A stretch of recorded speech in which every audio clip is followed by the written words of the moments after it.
좀 흔들거려서요. 방금 읽은 이 말씀은 우리가 신앙생활을 시작할 때 알아야 할 내용입니다. 그러니까 아주 기초적인 내용인데 그럼에도 불구하고 우리가 자꾸 잊어버릴 수도 있으니까요. 상기하는 말씀이 되기도 하겠습니다.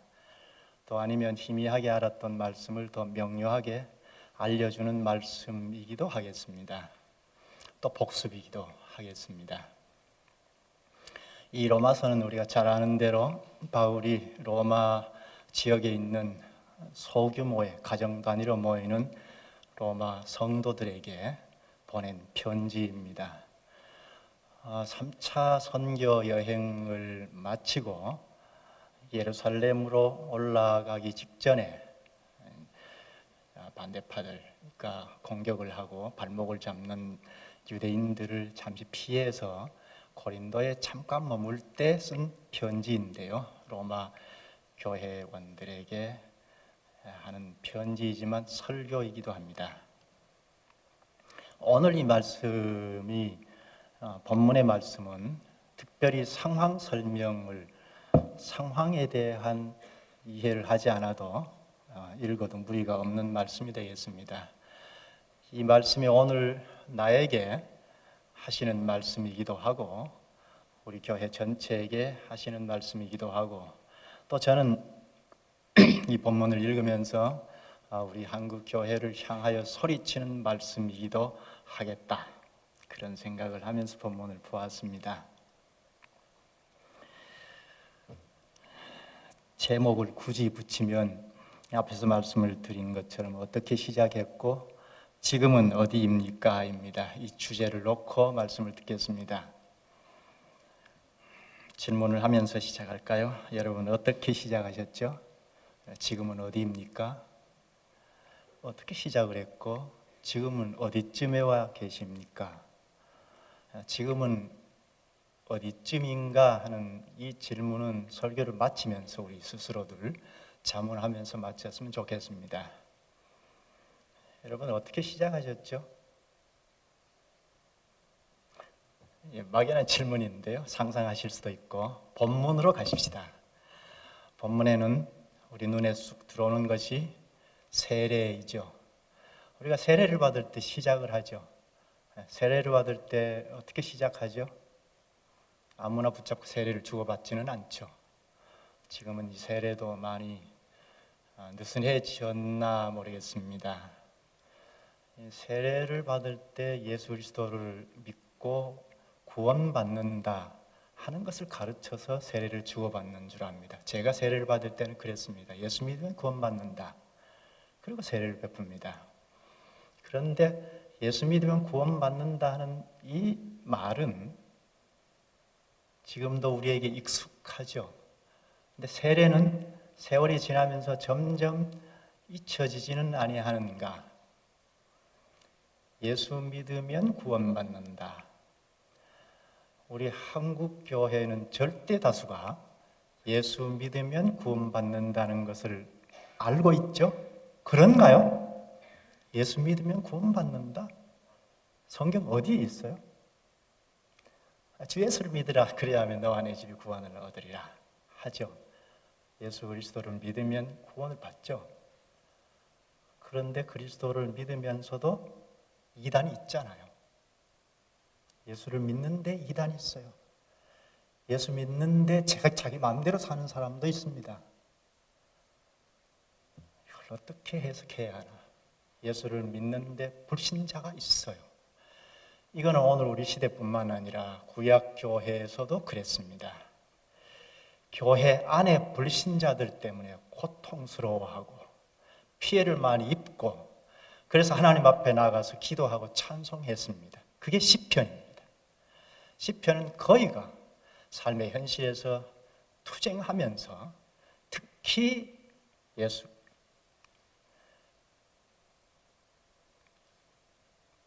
교회 안에 불신자로 말미암아 고립되고 외롭게 살 수밖에 없고 피해를 입고 고난을 당하고 그래서 어디에서 할 말이 없으니까 하나님 앞에 가서 기도하고 찬송한 내용이 시편입니다. 오늘도 크게 다르지 않을 겁니다. 우리 한국 교회가 이렇게 많이 있음에도 불구하고 이 교회 안에 불신자들 때문에 힘겨워하지 않습니까? 교회 안에 불신자들 때문에 목사들 가운데는 설 자리를 잃어버린 목사들도 있습니다. 교회 안에 불신자들 때문에 더 힘겹고 저 바깥의 불신자보다 더 괴롭고 더 고통스럽고 하지 않습니까? 예수 믿는다는 게 무엇일까? 무엇인가요? 본문에서는 하나를 가르쳐 줍니다. 세례를 말하죠. 세례가 무엇일까요? 저는 세례를 받을 때 죄 씻음 받은 표라는 것을 가르침 받아서 세례를 받았습니다. 제가 세례 받을 때만 해도 세례를 주고받을 때 거의가 가르치는 것이 죄 씻음 받은 표라고 하고 가르쳤습니다. 오늘 본문 3절에는 그리스도 예수와 합하여 세례를 받은 우리는 그의 죽으심과 합하여 세례를 받은 줄 알지 못하느냐 합니다. 그리스도께서 2000여 년 전에 십자가에 죽으셨는데 그 죽음에 합하여 나도 죽었다 하는 거란 말입니다. 그것도 맞죠? 그래서 우리 장로교에서는 상징적으로 물을 이렇게 뿌리지만 심려교에서는 물에 폭 담궈버리죠. 죽었다 하는 걸 시각적으로 잘 보여줍니다. 괜찮다고 봐요. 죽었다 하고 건져내죠. 살았다 하고. 아마 그렇게 해석할 겁니다. 또 이 세례가 여러 각도에서 가르쳐 주는데요. 언약의 표징이라고 합니다. 세례는 언약민이 되었다는 표시라는 겁니다. 구약 교회에서부터 잘 살려서 가르치는데요. 구약에는 할례를 주고받았지 않습니까? 이스라엘 백성들에게 할례를 주고받을 때는 틀림없이 우리는 한 공동체, 한 민족이고 구약에는 교회이기도 하지만 국가이기도 하지 않습니까? 그래서 어디까지 교회이고 어디까지 국가인지 이게 딱 구분하기가 어렵습니다. 그래서 국가교회라고 붙여서 말하는데요. 구약 시대에는 독특하게 그러했습니다. 근데 할례를 주고받을 때 이 국민들이 주고받을 때는 당연히 한 민족 공동체로 주고받지만 혹 이방인들이 이스라엘 국가에서 사는 것이 매력적이다 할 때는 할례를 받아야 속할 수 있죠. 하나님의 언약을 지킬 것인가? 그러면 할례를 받아라. 그러니까 국가 간에니까 귀화해야 합니다. 내가 가지고 있던 국가는 다 버리고 이 국가 공동체 일원으로 책임 있게 살겠다 할 때 할례를 주고받습니다. 할례는 오늘 세례이죠. 신약의 성례가 세례로 바뀌었는데요. 세례를 주고받을 때도 역시 언약민이다 하는 것을 확인하고 주고받죠. 그래야 하죠. 하나님께서 주권적으로 우리에게 내려오셔서 언약을 하려면 동등한 데서 언약을 하지 않습니까? 우리에게 내려오셔서 내가 너희 하나님 노릇 해줄게. 이 핵심을 말씀을 드리는데요. 내가 너희 하나님 노릇 해줄게. 너는 나를 따라라. 이게 언약의 핵심입니다. 하나님께서 너희를 책임져 줄게 하고 약속해 주는, 보호하고 지키고 이렇게 데리고 인도해 가겠다, 책임 있게 하겠다 하는 약속이고, 너희는 나를 따르라, 순종하라. 우리에게 책임을 주는 겁니다. 의무를 주는 거죠. 그러니까 약속과 의무, 이게 언약의 핵심인데요.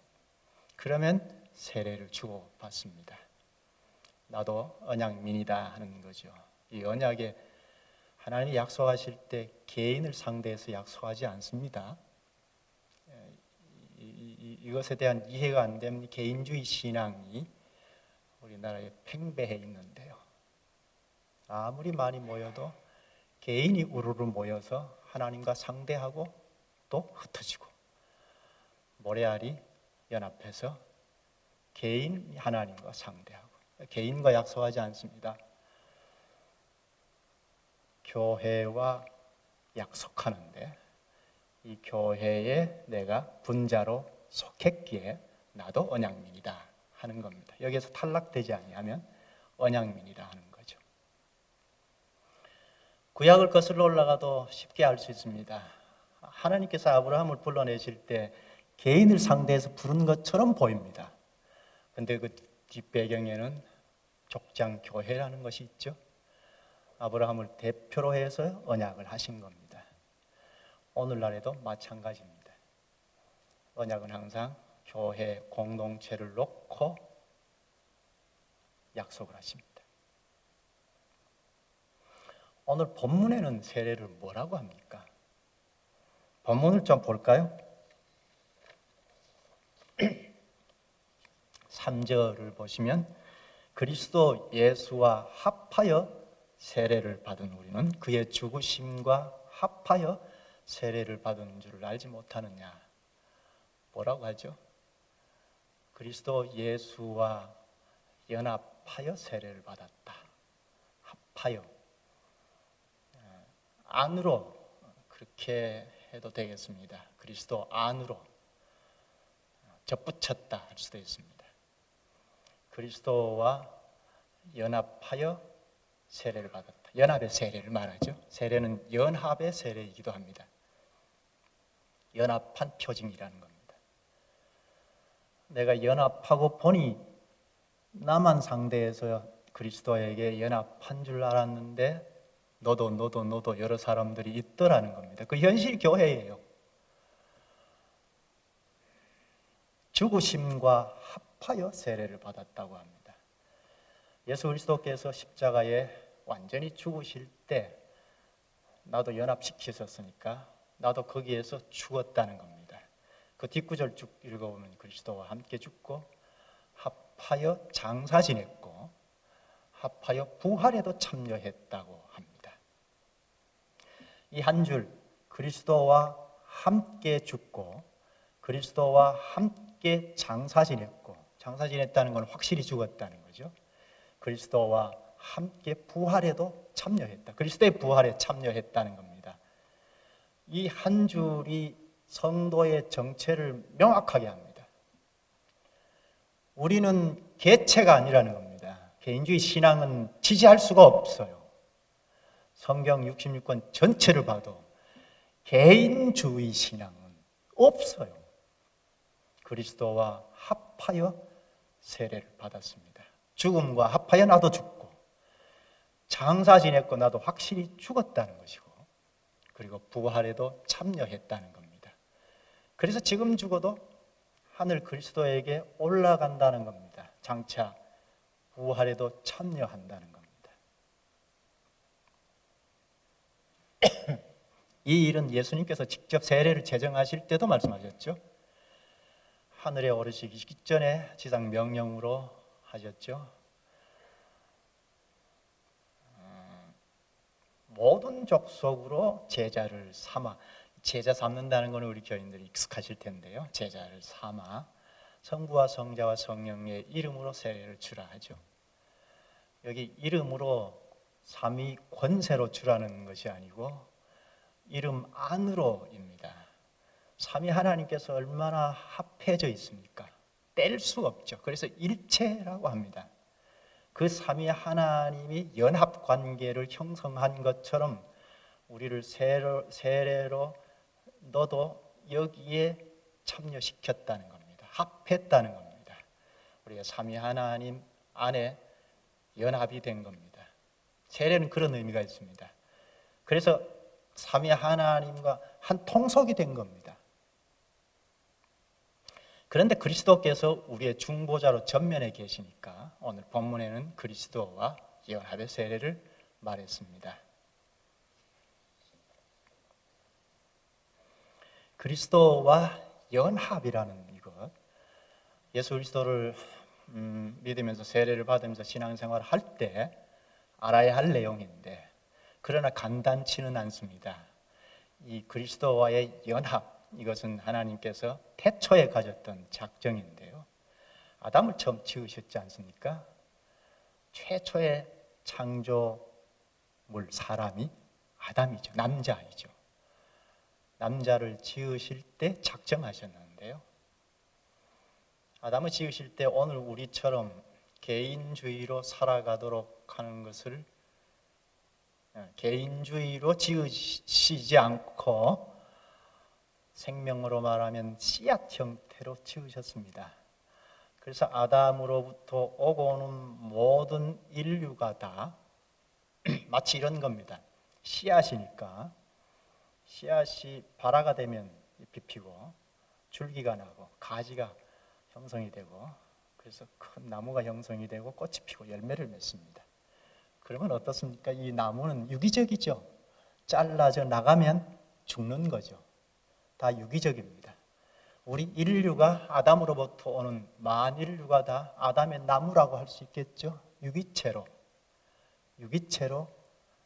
염두에 두고 하나님께서 아담을 지으셨습니다.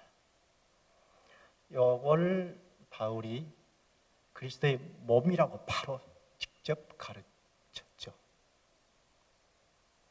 이미 태초부터 작정하시는 것이 그리스도 안에 한 몸이라는 하나의 사회라는 뗄 수 없는 연결되어 있는 마치 우리 신체처럼 신체의 팔다리, 머리, 허리 각 세포들까지 뗄 수 없죠. 손가락 하나 더 필요 없어 나가 하면 잘라내버리면 장애인이 되죠. 이 손가락은 죽죠. 뗄 수 없는 이 유기체가 바로 그리스도의 한 몸이라는 건데요. 태초에 하나님께서 아담을 지으실 때 이런 작정을 하고 지으셨다는 겁니다. 이게 참으로 신비한 일이고 엄청난 일이죠. 그런데 그것이 깨져버렸습니다. 창세기 3장에 오면 아주 적나라하게 우리에게 가르쳐주죠. 뱀이 하와에게 하나님 같이 된다 하는 유혹에 넘어갔죠. 이 아담이 문제인데요. 아담이 거기에 한 통속이 되어서 넘어갔습니다. 하나님 나 필요 없어 하고 독립을 선언하고 내 인생은 이제 하나님이 없어도 경영할 수 있어. 내 인생은 내가 경영해 하고 독립을 선언했습니다. 그때부터 인간은 철저히 하나님 자리를 내가 차지하고 생각하고 말하고 행동하게 되었습니다. 아담의 집안에서 오는 만인류가 그렇지 않습니까? 죄인할 때 현실은 다 자기 중심이라는 겁니다. 죄의 근본 원인이 뭡니까? 근본 원인은 나라는 겁니다. 내 것, 나. 내가 우주의 중심입니다. 그래서 어린아이가 태어나면 말 배우기를 시작할 때부터 이거 내 거야 하죠. 그렇게 귀엽기도 하지만 아담의 자손이구나 하는 표시이기도 합니다. 좀 자라면 내 것을 영역을 넓히죠. 그래서 공부를 열심히 하고 왜 하죠? 내 중심을 점점 확장시키기 위함이죠. 탁월한 공부를 하고 해서 뭘 합니까? 내가 하나님 자리를 차지하고 다 진두지휘하고자 하는 거 아닙니까? 내가 생각하고 말하고 행동하는 이게 우리의 현실입니다. 그래서 우리 인류의 역사는 다 시기 질투, 다툼, 전쟁사 아닙니까?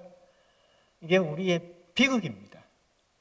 근본 원인은 우리가 다 자기라는 데 있습니다. 우리의 현실입니다. 이게 내 모습이죠. 저는 하루에도 10번 이상 이게 비극이구나, 이게 죄이구나, 이게 내 모습이구나 이 생각을 하나님 말씀에 비춰서 하면 할수록 하나님의 은혜를 가히 측량할 길이 없구나.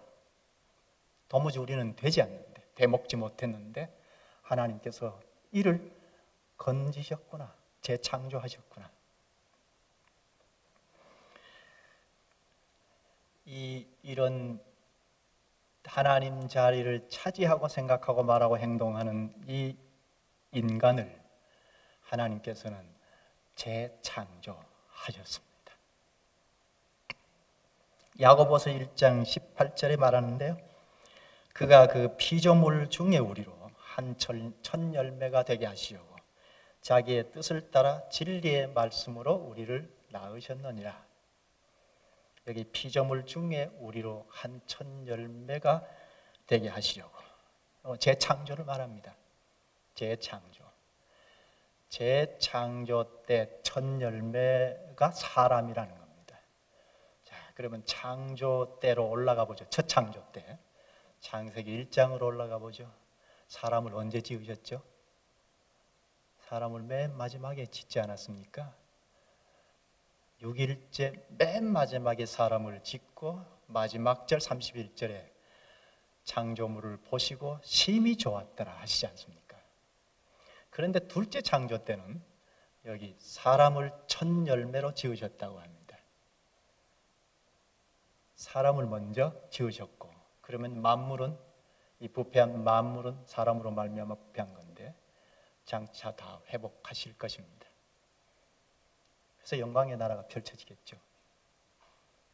그런데 여기 진리의 말씀으로 우리를 낳으셨느니라, 출생 방식으로 말씀하시는데요. 첫 창조 때는 어떻게 지으셨죠? 첫 창조 때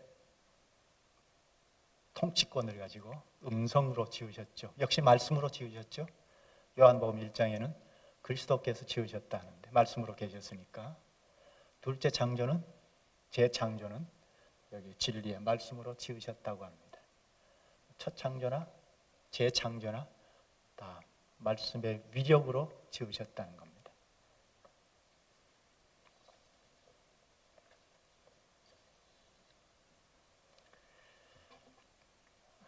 철저히 자기 중심적인 하나님 자리를 딱 차지하고 생각하고 말하고 행동하는 이런 인간을 확 뜯어고쳐가지고 좀 쓸만한데 그것도 안 되니까 새로 그냥 창조해버렸습니다.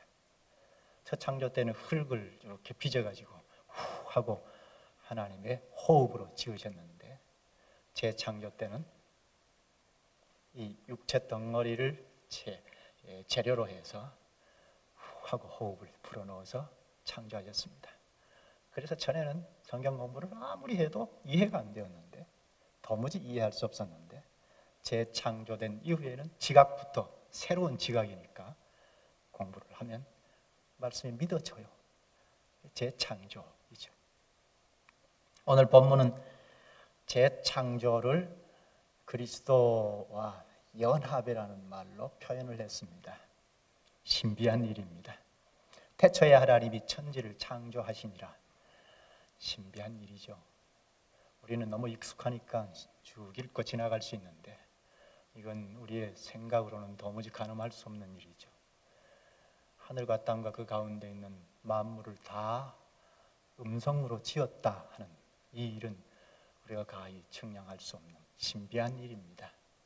그 신비한 일을 행하신 하나님의 능력으로 우리를 새로 지으셨습니다. 창조의 능력으로 우리를 그리스도와 한 통속이 되게 하셨습니다. 따라서 성도의 존재 가치는 어디에 있을까요? 내가 하던 데서 이제 죽어버렸고, 우리의 존재 가치는 그리스도에게 속했다는 데 있죠. 그리스도의 한 분자로서 가치가 있습니다. 내가 그리스도인이라면 존재 가치가 어디에 있는가? 그리스도에게 속해서 분자라는 데 있습니다. 그 이상도 이하도 아닙니다. 연합의 핵심을 생각할까요? 본문에서 그리스도의 죽음을 말하죠. 그리스도와 연합했다.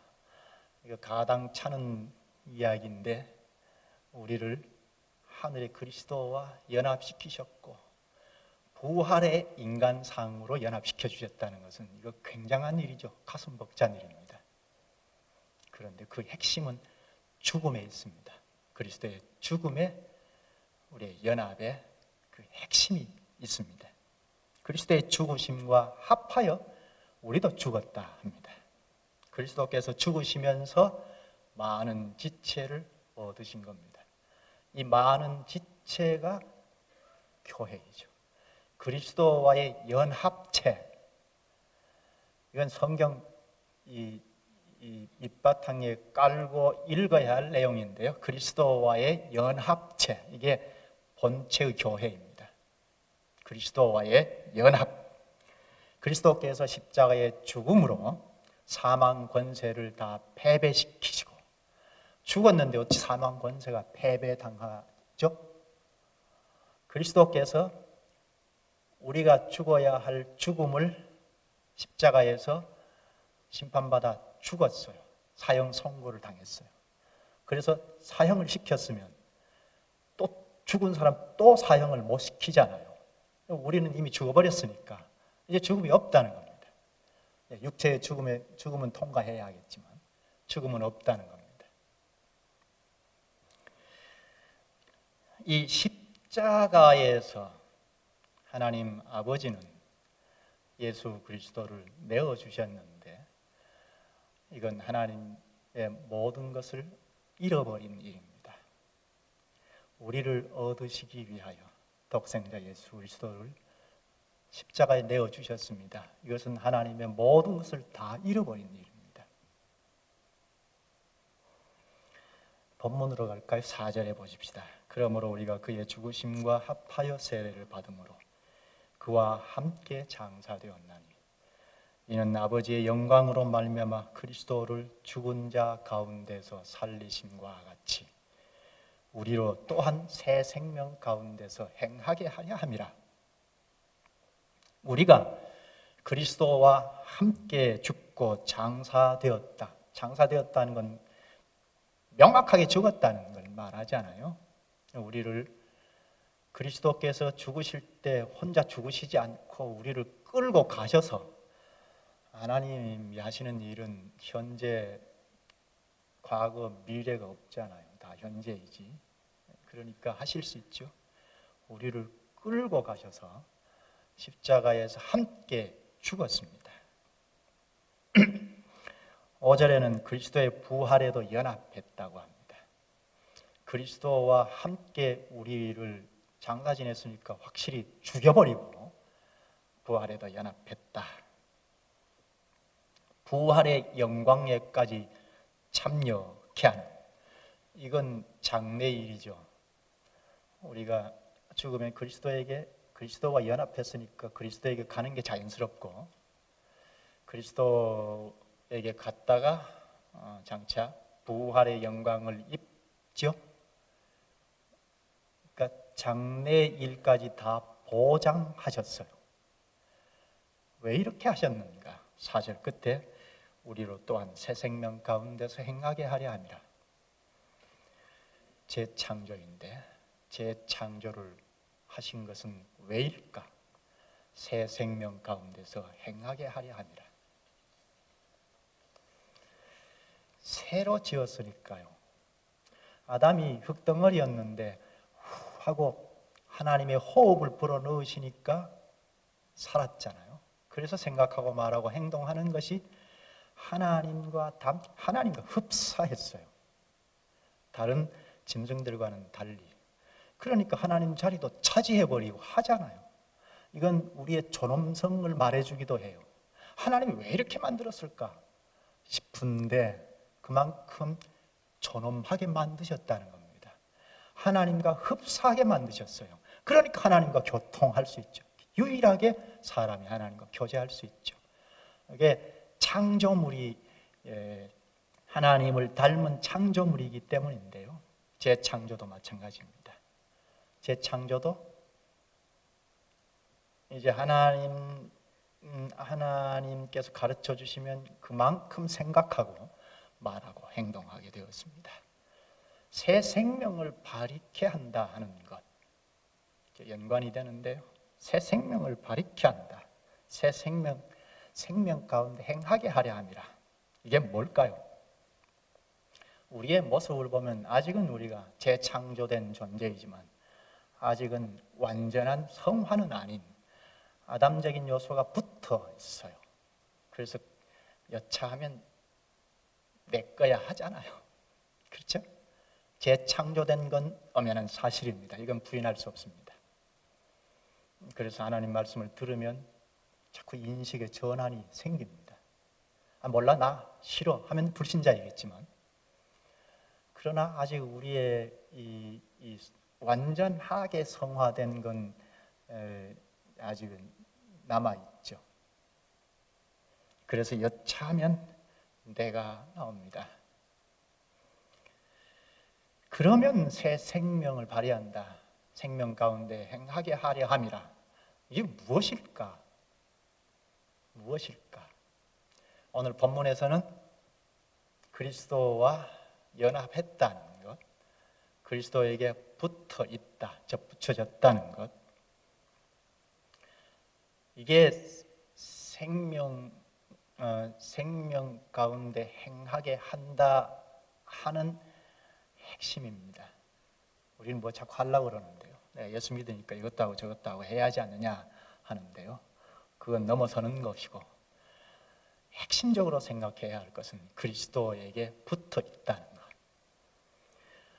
그런데 이게 우리가 기계의 부속품도 아니거든요. 우리를 하나님과 흡사하게 지었다고 했는데, 재창조도 마찬가지입니다. 그래서 우리가 인식해서 그리스도와 연합해야 하겠다는 것입니다. 우리의 인식이 참 중요합니다. 그냥 한번 붙어 있으면, 기계의 부속품 같으면 딱 달라붙어 있을 텐데 그렇지 않죠. 우리는 개개인의 인격이 다 있어서 스스로 생각하고 말하고 행동하는 존재입니다. 그러므로 붙어 있어야 하겠다는 의식이 필요하죠. 수족이 되어야 하겠다는 의식이 필요합니다. 이게 새 생명 가운데 행하는 것입니다. 붙어 있으면 그리스도의 수족이 되죠. 수족 노릇을 하게 됩니다. 전에는 자기중심, 개인주의였는데, 그래서 남을 위해서 살아야지 하는 것도 가만히 타고 들어가 보면 자기 애에서 시작해요. 자기 사랑의 연장으로 해요. 내 자식 너무 사랑스러워, 내 새끼 하는데, 그 사랑이 타고 들어가 보면 그리스도의 수족으로 나오는 것보다는 나의 자원이에요. 내 사랑의 연장이에요. 아닌가요?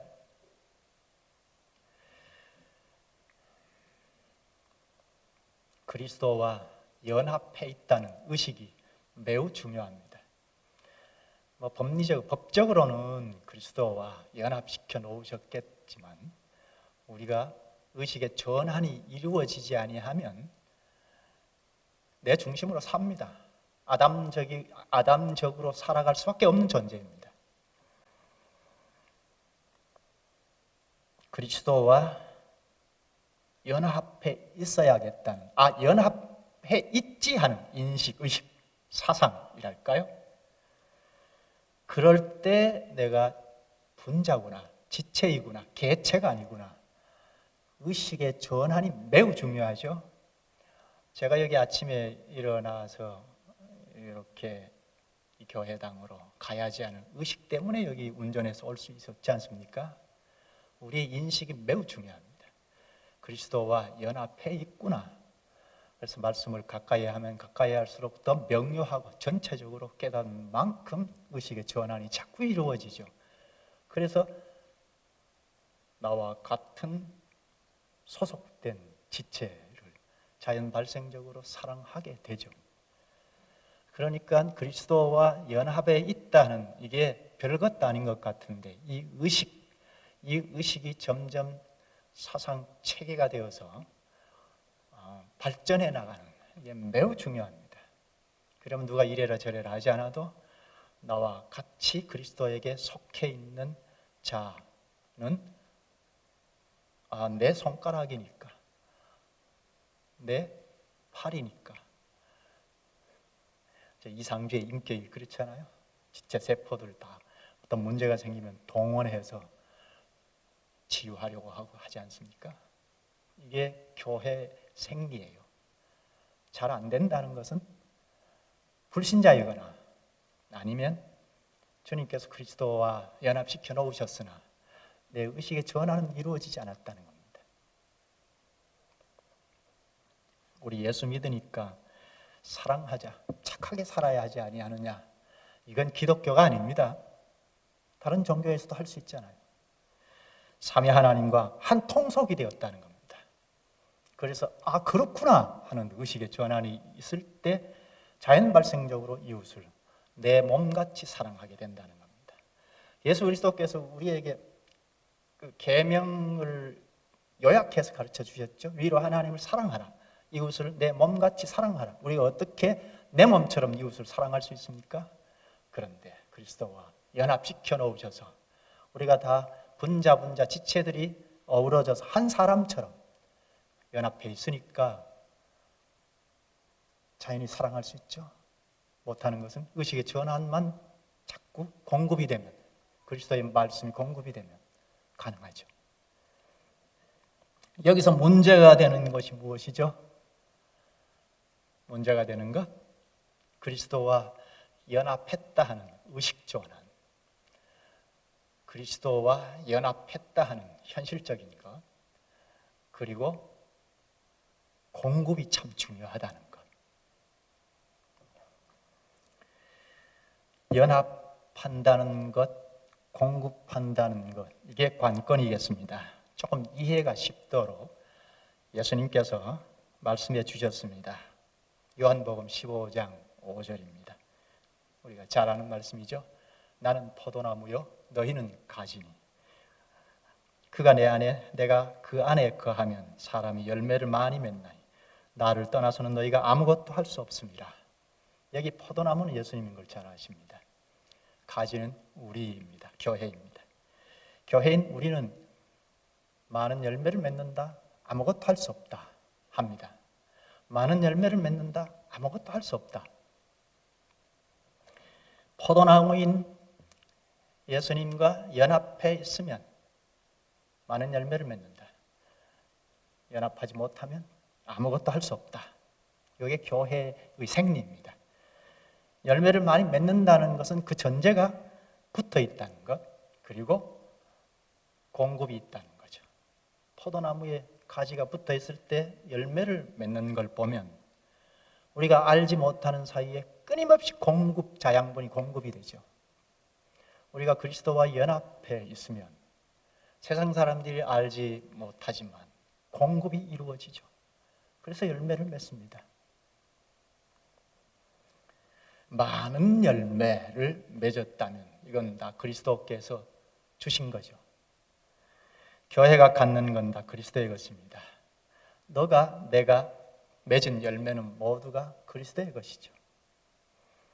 그리스도와 연합했기에 이게 우리 거야 하는 것뿐이죠. 그리스도에게 붙어 있으면 공급이 있다는 것. 공급이 무엇이죠? 말씀이죠. 설교입니다. 로마서 10장 17절에 믿음은 들음에서 나며 들음은 그리스도의 말씀으로 말미암느니라 합니다. 들으면 믿음이 난다. 그리스도의 말씀이다. 들음은 직역하면 들려오는 것입니다. 설교이죠. 하나님의 말씀을 들으면, 그리스도의 말씀을 들으면 없던 믿음도 납니다. 불신자도 그래서 설교를 자꾸 듣자고 하는 거죠. 그러면 하나님의 말씀이니까 성령께서 쓰셔서 지각을 변개시켜 주시고 재창조해 주시죠. 베드로전서 2장 2절에도 갓난아이들 같이 신령한 젖을 사모하라. 이는 이로 말미암아 구원에 이르도록 자라게 하려 함이라 합니다. 신령한 젖은 말씀인 것을 우리가 잘 압니다. 설교입니다. 여기 구원에 이르도록 했는데 이거는 완결되는 구원입니다. 그러니까 이미 우리는 재창조되었으니까 구원되었지만, 그러나 아직은 영광의 나라는 들어가지 않았으니까 거기 완결될 때까지 신령한 젖을 사모하라, 설교를 사모하라는 겁니다.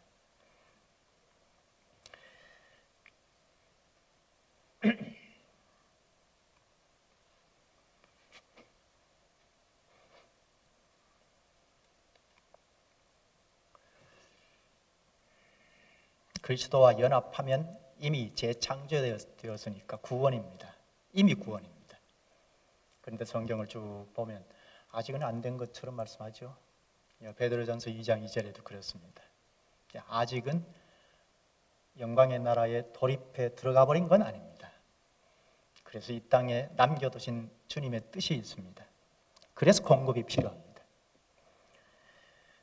그리스도에게 오를 때까지, 보좌 우편에 계신 그리스도에게 올라갈 때까지 우리는 끊임없이 공급을 필요로 해서 우리를 그리스도와 연합해 있는 지상 교회에 집어넣어 주셨습니다. 그리스도의 교회가 지상으로 출범했는데 이 교회에 불러 모으시는데 우리도 여기에 들어왔습니다. 가장 중요한 것은 중요한 것이 여러 가지 있는데 여러 가지 중에 하나가 공급 때문입니다. 공급을 받아야 알 것 알고 생각하고 말하고 행동을 그리스도의 수족으로 할 수 있으니까 그렇습니다. 교회가 공급이 없으면, 설교가 없으면 막연해집니다. 새 생명이 시작이 되었다 하더라도 맞나? 내가 그리스도인이 맞나? 새 생명이 맞나? 몰라, 죽어봐야 알지. 이렇게 돼버립니다. 자기 중심에서 벗어날 수 없습니다. 공급이 문제가 되면 그리스도와 연합이 되었다는 것이 점점 희박해지고 의심이 됩니다. 막연해집니다. 공급이 매우 중요합니다. 설교에 문제가 되면 10년, 20년 가도 열매가, 예수님께서 말씀하시는 것조차서 말하면 열매가 없습니다. 성숙이 안 된다는 거죠. 알 것을 제대로 알아가지 못한다는 겁니다. 그 문제점 하나만 들을까요? 공급의 문제점 하나. 쭉 본문 쭉 넘어가서 12장으로 가면 10절에 형제를 사랑하여 서로 우애하고 존경하기를 서로 먼저 하며, 사랑하라, 우애하라, 존경하기를 먼저 하라 합니다. 이렇게 설교하고 마쳐버렸어요. 공자가 와서 이렇게 설교할 수 없을까요? 있을까요? 있죠? 사랑하라, 우애하라, 존경하기를 먼저 하라. 공자가 더 잘해요. 이렇게 설교하면 이게 문제점이 있는 공급입니다. 오늘 본문과 연관지으면 그리스도와 연합이라는 것이 있죠. 그 바로 앞구절에 말합니다. 5절에, 12장 5절에 이와 같이 우리 많은 사람이 그리스도 안에서 한 몸이 되어 서로 지체가 되었느니라. 우리 많은 사람이 서로 그리스도의 지체가 되었다는 겁니다. 이걸 전제하고 밑바탕에 깔고 사랑하라, 우애하라, 서로 존경하기를 먼저 하라. 우리가 쏙 들어오죠? 지체로서 다른 지체를 사랑하는 거죠. 그리스도와 연합되어 있는 전제를 가지고 할 때 내 사랑의 연장으로 하는 것이 멈추어지고 그리스도의 수종 노릇으로 사랑하는 겁니다. 자연스럽게 나오는 겁니다. 그리스도의 수족이니까 사랑하라, 존경하라는 겁니다. 이건 한마디로 말하면 교회를 잘 이루라는 겁니다. 개인, 내가 예수 믿으니까 사랑해야지, 내가 예수쟁이니까 존경해야지, 이건 기독교가 아닙니다. 개인에게 상대해서 하신 말씀이 없어요. 성경 어느 구절을 보아도 그리스도와 연합이 되었다. 다른 말로 그리스도의 교회를 토대로 하고 말씀을 하셨어요. 그리스도의 교회에 속한 분자인 나는 이 말씀을 어떻게 받을까입니다. 공구의 문제가 되면 그리스도에 속해 있는 분자로서 제대로 알 것 알고 갈 수가 없습니다. 회중들이 다 그러면 10년, 20년 가도 다 개인주의 신앙으로 전락해요. 그건 주님이 지지하지 않습니다. 우리나라 교회를 보면서 저는 목사니까 참 부끄러워요. 목사의 책임이니까. 어쩜 이렇게 개인주의 신앙이 팽배해 있을까? 10사람이 모여도 1000명이 모여도 10,000명이 모여도 우리 주변에 10,000명 이상 훨씬 넘는 교회가 있습니다. 그런데 그 회중 중에 끼니 걱정하고 허덕이는 그런 회중이 있거든요. 어쩜 이렇게 개인주의 신앙일까? 이건 교회 부재다 하는 생각을 하지 않을 수 없어요. 그럼 너는 우리의 책임이다 하는 생각을 하지 않을 수 없어요. 공급의 문제가 되면 10년, 20년 평생 신앙생활을 해도 그 모양으로 살다가 마감합니다. 이건 교회 힘이 아닙니다. 교회 힘이 무엇일까요? 교회 힘, 그리스도와 연합했다는 데 있습니다. 그리스도와 연합했다는 사고입니다. 인식입니다. 사상입니다. 복음 정복은 다른 말로 사상 정복입니다. 우리 한국 교회가 사상으로 정복해 가고 있습니까? 지금은 부끄러워요.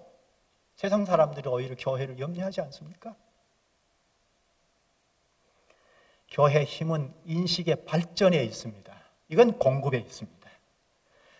연합 사상이 자꾸 발전적일 때 당연히 내 옆에 있는 지체지요. 다른 사람이 아니고 내 이웃 지체입니다. 내 몸에 붙어있는 지체를 사랑해야지 해서 하는가요?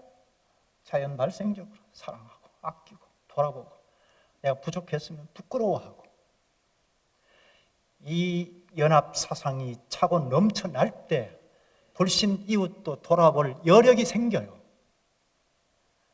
거기에서 내가가 나오지 않고 내가 그리스도의 수족으로 했을 뿐이라고 하잖아요. 나는 숨어버려요.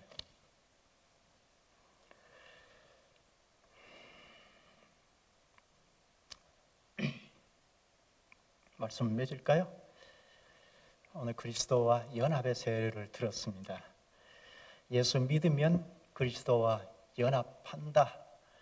연합의 표시로 세례를 받는다 하고 시작합니다. 그러니까 이건 신앙생활을 시작할 때 알 내용입니다.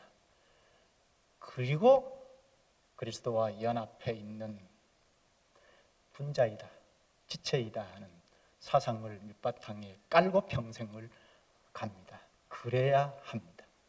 그렇지 않으면 우리는 별 수 없습니다. 아담적인 요소를 발휘할 수밖에 없습니다. 내가 할 수밖에 없습니다. 여기까지 할까요? 여러분 설교를 시작하면서 자문하고 마치자고 했는데요. 여러분 지금 어디입니까? 나는 지금 어디쯤에 와 있습니까? 그리스도와 연합했고 공급을 받아왔다면 사상이 점점 향상이 되었을 겁니다. 매주 예배하는데 그리스도와 연합한 데서 몇 명이 모이든지 지금 코로나로 각 가정에서 드리는 사람도 있습니다만 사상적으로는 위체이다 하는 사상으로 기도하고 찬송하고 헌금하고 해야 하잖아요. 저는 어릴 때 개인이 조용히 와서 하나님 상대에서 예배를 하고 돌아가면 되는 줄 알았습니다. 아니죠. 그리스도와 연합해서 10명이면 10명, 10,000명이면 10,000명, 유기체입니다. 한 사람이에요. 우리 신체 여러 세포들이 한 인격을 나타내잖아요. 몇 명이든지 한 사람으로 연합해서 한 사람이 찬송하는 겁니다. 한 사람이 기도하는 겁니다. 이게 연합 사상에서 나오는 겁니다. 이런 의식이 없다면 공급의 문제일 것이다. 이건 설교자의 책임이기도 하고 공급했음에도 안 되는 것은 나의 책임이기도 하겠다 싶습니다. 지금은 어디입니까? 기도하시죠. 오늘도 말씀으로 저희와 함께 하신 주님,